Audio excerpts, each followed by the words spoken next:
Pada kesempatan ini kita akan bicara sedikit tentang pengaruh rokok terhadap susunan saraf, ya, baik itu otak maupun saraf lainnya secara menyeluruh, ya. Jadi kalau kita lihat ini otak itu, kita berkenalan dulu sedikit dengan otak, ya. Ini kalau kita buka tengkoraknya, kita akan lihat ini otak ini seperti ini, ya. Kemudian otak itu perlu hidup.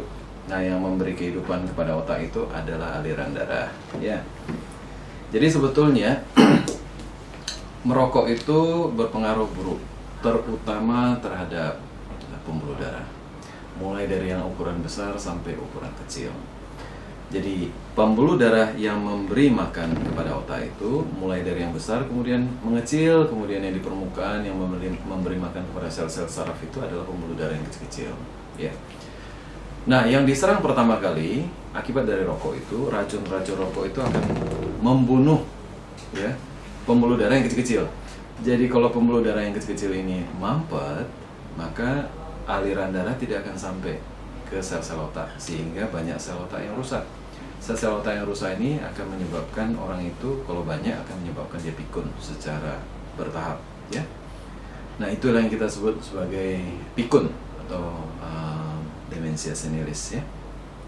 Nah, kemudian pengaruh yang lain lagi pada pembuluh darah yang besar. Ingat saya katakan tadi bahwa yang pertama kali pengaruhnya itu adalah pembuluh darah yang kecil-kecil. Ada pembuluh darah yang bertugas memberi makan kepada dinding pembuluh darah yang besar. Contohnya yang memberi makan kepada otak. Nah, pada dindingnya ini kalau tidak dapat makan, maka dindingnya ini nanti akan menipis. Karena dinding itu kan berlapis-lapis. Jadi ada lapisan-lapisan yang tidak dapat darah sehingga dia mati.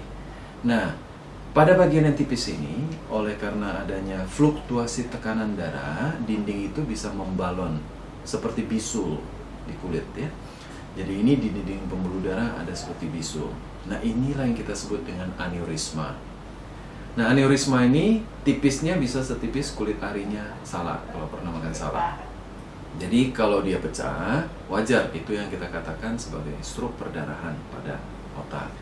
Jadi bisa berakibat fatal. Jadi pengaruh dari rokok itu bisa sampai fatal. Kemudian pengaruhnya yang lain lagi, ya. Pada pembuluh darah besar yang mulai dari jantung menuju ke otak harus melewati leher. Ada pembuluh darah yang kita sebut karotis di leher. Nah, ini dinding pembuluh darahnya juga rentan. Akibat dari rokok bisa menyebabkan terjadinya kerusakan, terjadi timbunan dari plak dan sebagainya, itu dipicu oleh rokok. Nah, kalau terjadi penyumbatan di daerah ini juga potensi menyebabkan orang menjadi stroke penyumbatan, yang kita sebut stroke penyumbatan. Kalau tadi pecah stroke perdarahan, kalau ini stroke penyumbatan. Kemudian pengaruh lain lagi, pengaruh buruk, yaitu dia ingat, kita katakan bahwa dia menyerang pembuluh darah kecil-kecil. Pada bantalan tulang belakang, contohnya ini, ya, pada bantalan antara tulang dengan tulang yang ruas tulang yang lain, itu ada yang kita sebut sebagai diskus atau bantalan. Nah, bantalan ini mendapat makanan dari pembuluh darah kecil-kecil. Nah, kalau pembuluh darah ini kecil-kecil ini mati, maka bantalan ini menjadi cepat menua.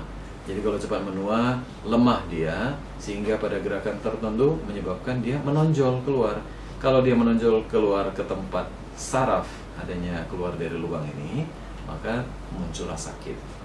Nah, ini bisa terjadi di sepanjang vertebrae atau tulang belakang, mulai dari leher sampai ke daerah lumbal.